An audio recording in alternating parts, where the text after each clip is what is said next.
You were listening to Wait a Minute with Beth and Jessica. Episode 71.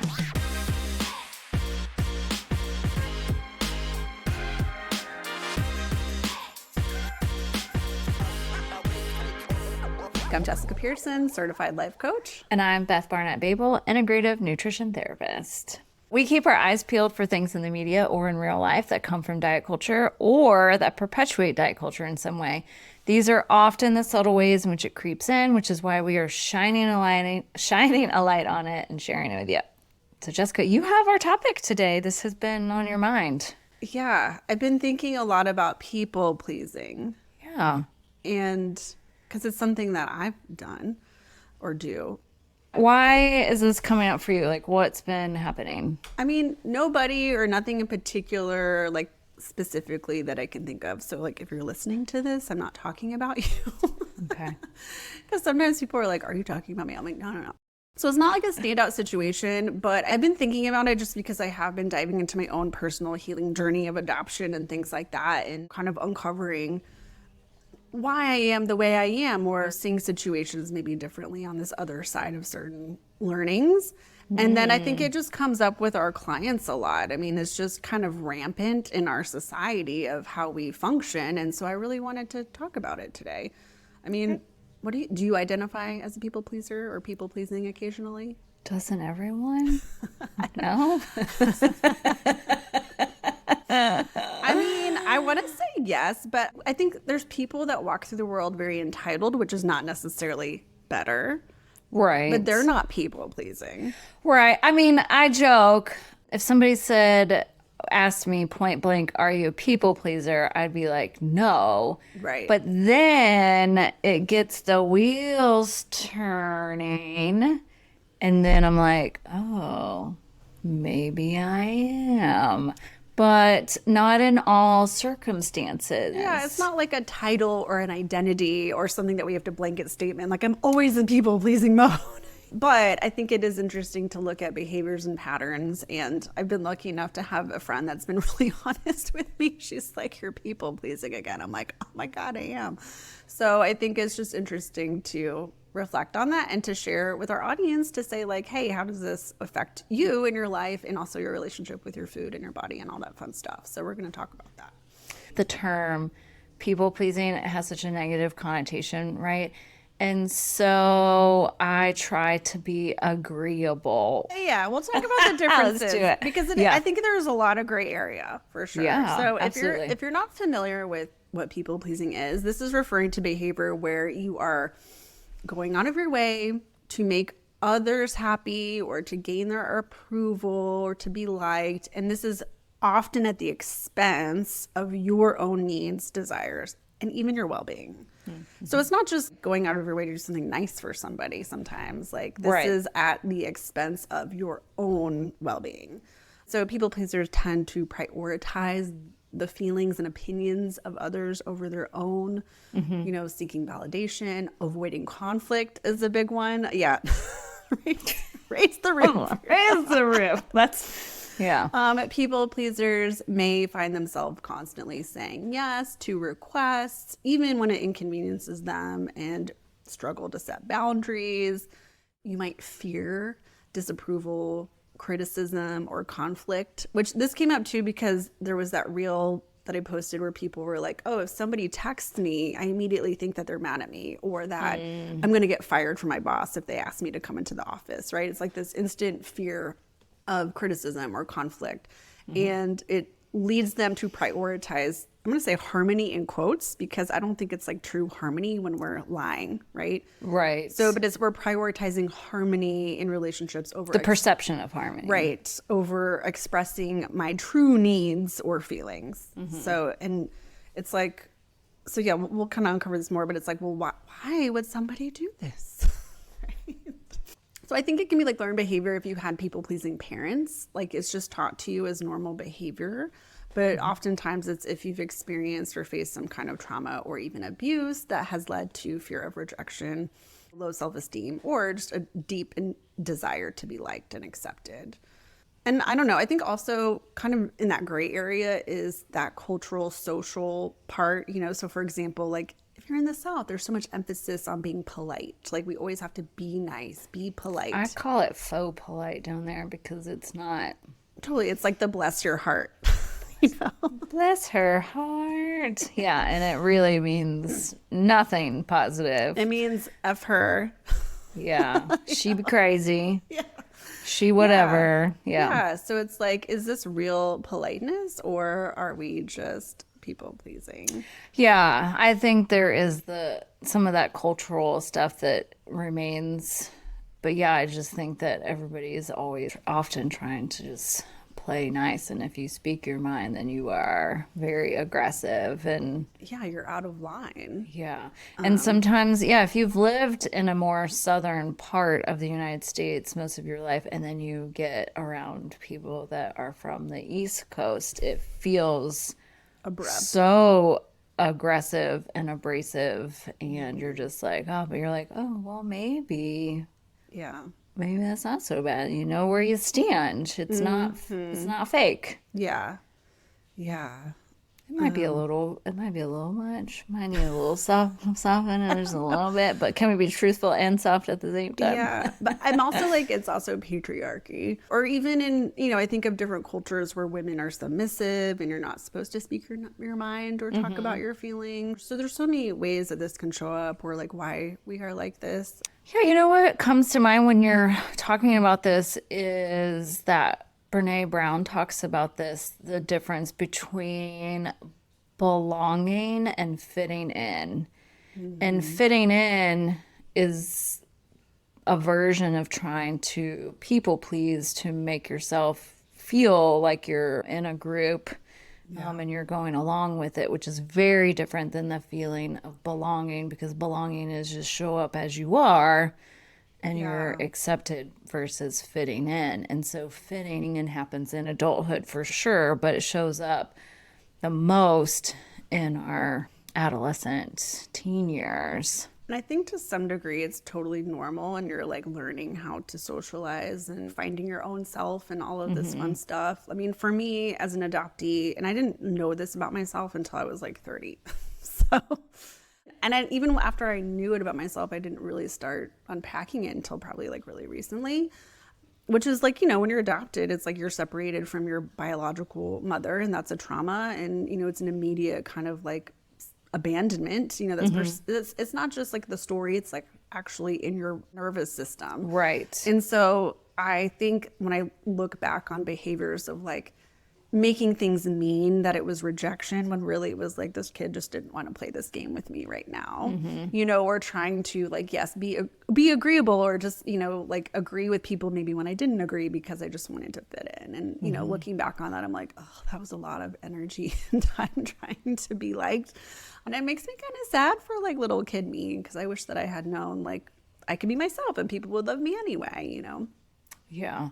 Yeah, my daughter is adopted and I can see these behaviors in her around certain people. And it can make it worse too because it's like you actually end up repelling people by being needy. And then it's not just with adoptees. I mean, it can be like if your parents got divorced or there's so many different like things that can show up as kids. Right. Maybe you just moved houses or moved towns, and you're just like feeling insecure. So it's interesting. And I don't think our parents knew how to like instill self-esteem or to like help us with 80s parenting wasn't necessarily aware of this. So, yes, being considerate and accommodating in social interactions can be generally positive. Like we don't always need to be going against the grain all the time, but it becomes problematic when it's leading to patterns of self-neglect, exhaustion, and for me, this was big, like lack of authenticity of like,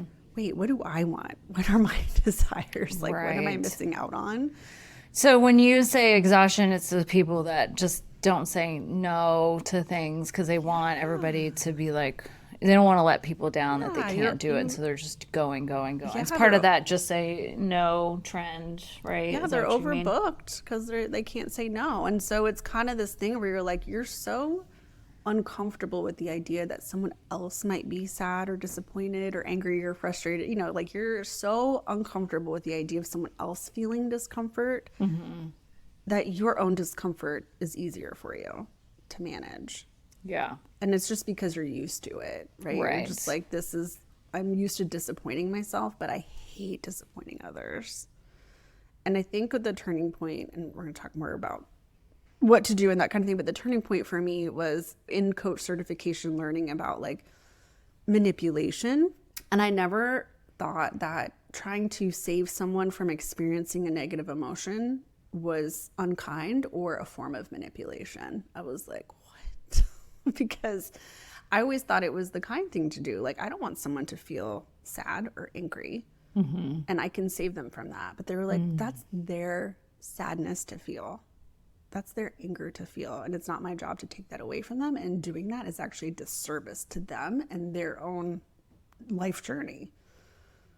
And it's not like I'm setting out to make people mad or sad. Right. But there's just certain situations where I think we are like, we're just so afraid of somebody feeling a certain way that we want to take it away from them. We think it's helping, but it's actually not. It's manipulation. And to me, I was like, my mind was blown by this concept. And so really kind of started to think about like, when I'm faced at these junctures of like, wait, why am I doing what I'm doing? And, just being able to have awareness and explore that.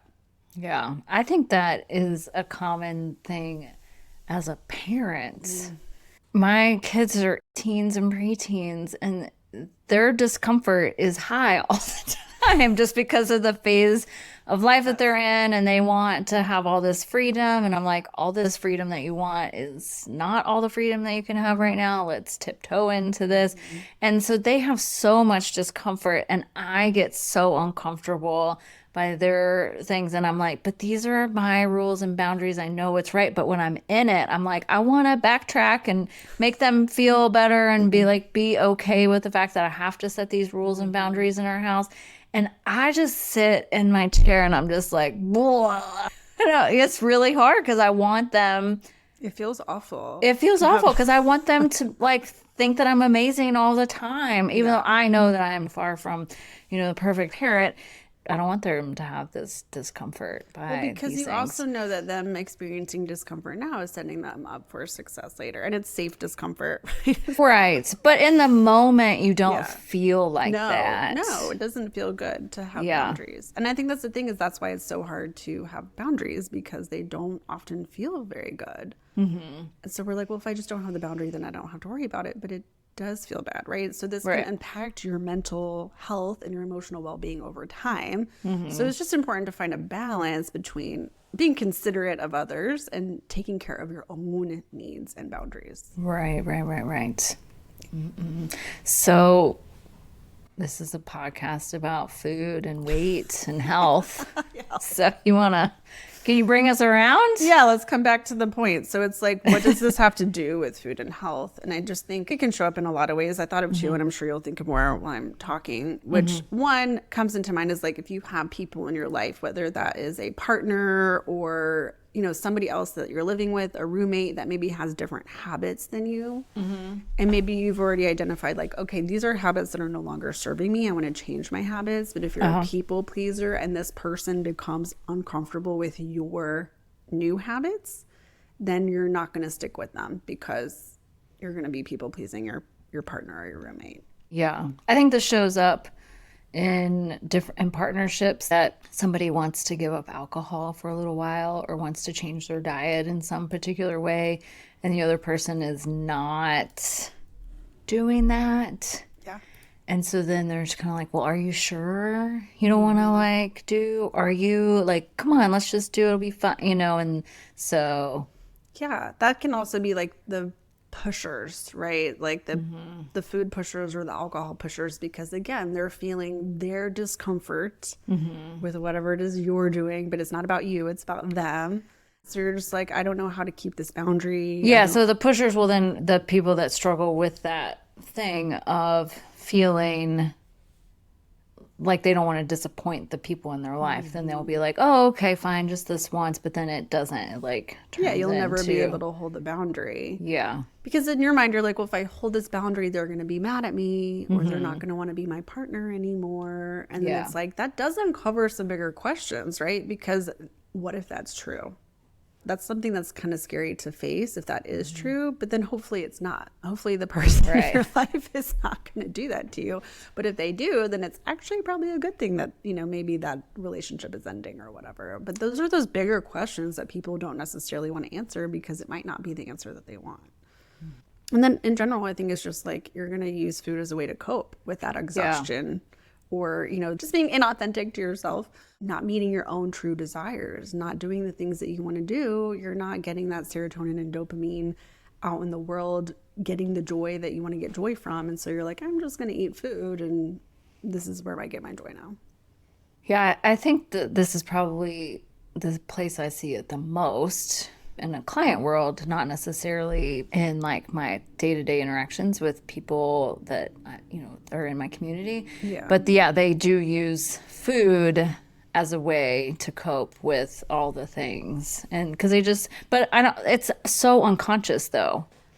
Oh, 100%. Like they don't realize that they're using food or alcohol to cope with the exhaustion or the feelings of not being able to fully live for themselves. Yeah. Yeah. And again, I think it's a balance. We're not saying like, go start that argument with your mother-in-law today. Yeah. I think it's okay to keep the peace sometimes or to some level. But again, when you realize that it is to your detriment, it might be worth exploring. So, we kind of talk about this at the holiday time when people struggle with going home, when they're on a health journey, their body feels good from inflammation and things. And they're like, well, I know that Auntie is going to be real upset if I don't eat X, Y, and Z.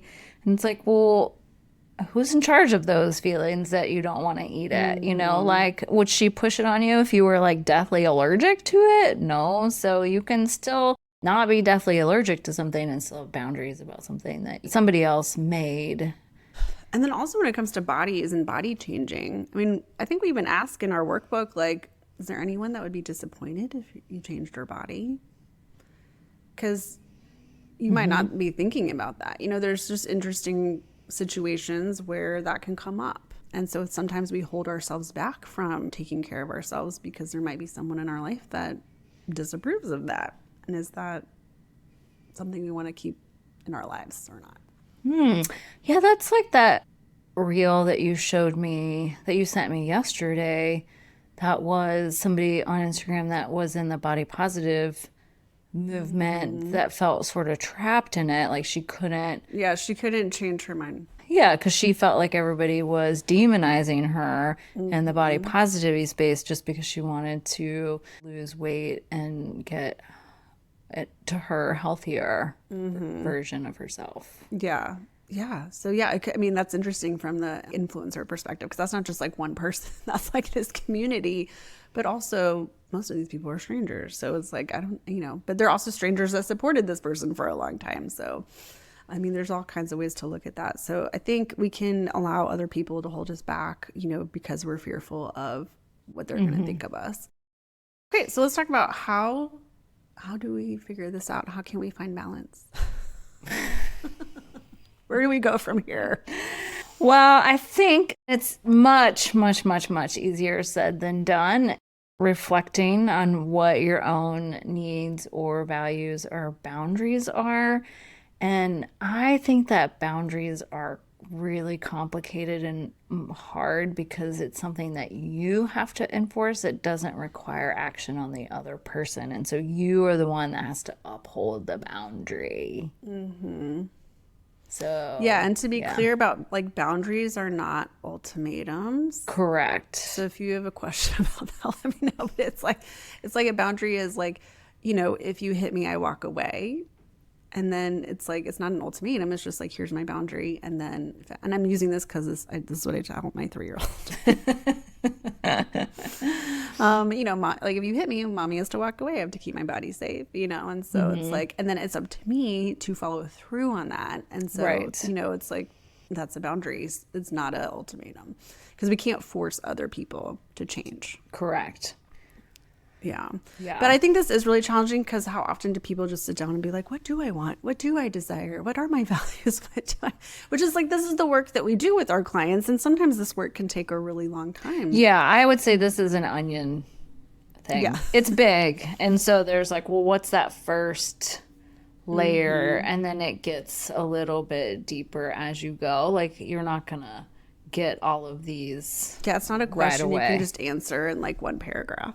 Yeah, no. And I think that's what people think, that doing that kind of work, it'll just like come to them and be like, oh, but I don't think that is true at all. Yeah, I think there's a lot of different questions that you can be asked and answer to like kind of uncover it. But I do think, yeah, it takes time. It's like, because once you fulfill maybe one need, you're like, oh yeah, I also have this other need, or I didn't realize I had this value until I uncovered this. And Right. oh, I do have this boundary that I didn't see before or whatever. So it is kind of I think it's ongoing. I mean, our needs and values change as we go through different stages of life as well. And taking that time doesn't mean you have to sit down for an hour every day and like meditate on it. But I do think carving out some alone time or, to work with someone that can help you with this, whether that's therapy or coaching or going to yoga and just pondering it while you move your body, going for a walk, whatever it is, can be really helpful. I think the easier place to start of those three is defining what your values are first, because then that can get you further in touch with some of those other things. I actually have a really cool values sheet that my therapist shared with me after I had Eric.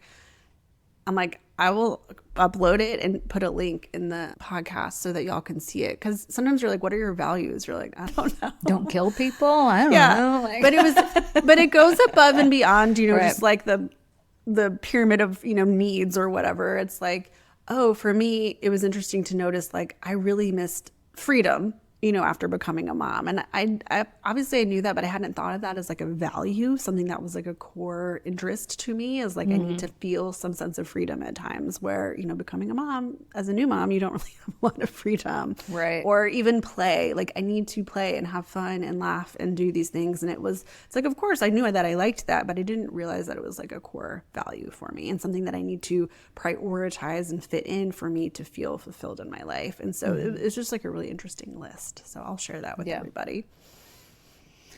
So some other things that you can do to work into finding your balance is understanding why you might be engaging in the people pleasing. So everyone's people pleasing behavior might be a little different. So are you seeking approval or trying to fit in or belong? Are you trying to avoid conflict? Are you afraid of rejection? That's like a big one. And so identifying those underlying motivations as to why that behavior is there can start to unlock, how you show up, and then you can start to work on changing those behaviors. Yeah. So I think it's just being aware, like in your life, but maybe noticing, like, what do I make rejection mean? If somebody rejects me, like, how does that look? Maybe when was the last time I felt rejected or faced a rejection, whether that was like not getting the job you wanted or maybe not getting the second date or whatever. It's like, what do I make that mean? What do I make conflict mean? Kind of going through and thinking about, like, what do I make these things mean about me can be a really interesting way to start exploring. Yeah, or a similar, but if that is hard, then like the other way to come at it can be the then what? It's an exercise where it's like, well, if I don't do this, then what? Okay, then what? Then what? And then you get down to like that very small root thing. The core issue. And so if you just keep going, well, what would happen? Then what? Then what? Then what? Then you can get at it from that way. Because sometimes you'll just be like, oh, well. So sometimes you didn't realize that it could be something big, or sometimes we've been doing these things for like small reasons. And so it can kind of lead you in different directions. Yeah, I think this seeking approval one is really common, especially with our like high achiever clients, right? It's like, I've always needed to make straight A's. I always needed to go to the best school, get the best job, be best at my job. I always need this approval. And it's like, well, why? Right. How's that going? Yeah.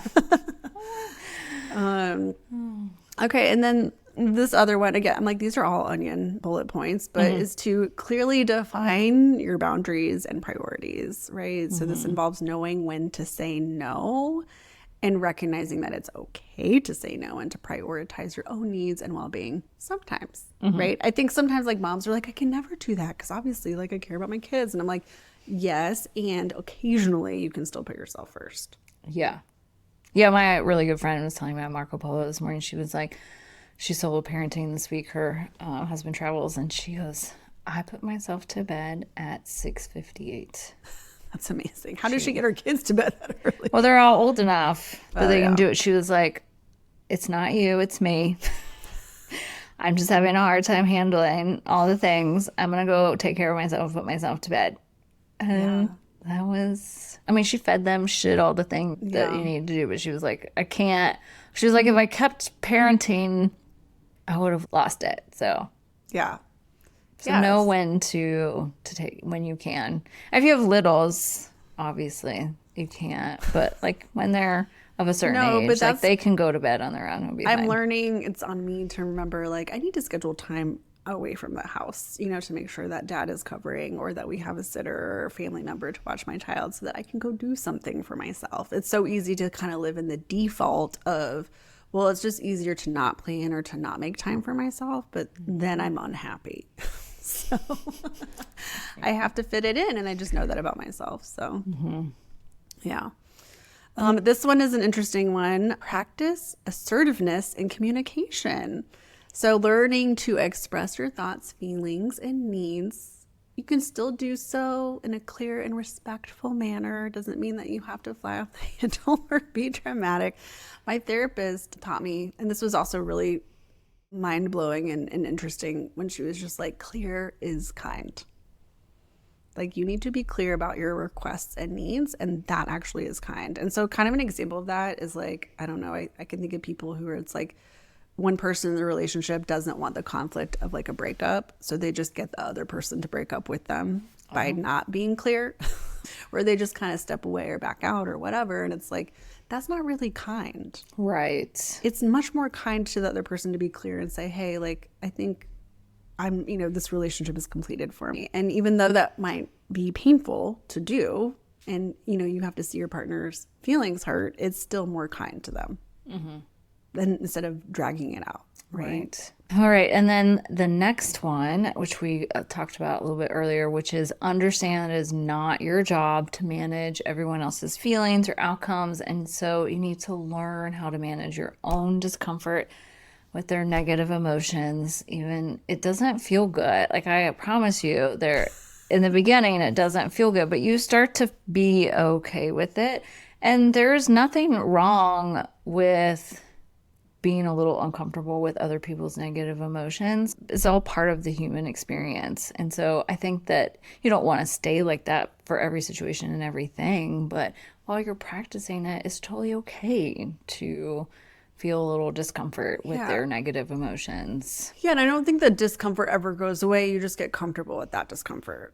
Like, you understand what to do with it, right? Like, it never feels good if you're maybe canceling on someone and they're going to be disappointed. That doesn't feel good to anybody, but like, you don't take it on so heavily anymore. Oh, and this is like where clear is kind, because if you need to cancel rather than ghost somebody. Yeah, oh my God, yeah. Right. Don't ghost. Stop ghosting people. This is the problem. Nobody wants conflict. Nobody wants to feel any discomfort. So they're like, we'll just ghost each other because that way it'll be like we don't have to face anything. Right. And I'm like, this is a horrible, horrible habit that everyone has taken on. Is like, this is how we just live now. And we're not being mature grown-ups in life anymore. And I hate it. Yeah, that is a version of people pleasing to a degree. Yeah. Well, okay. We can go down the ghosting rabbit hole.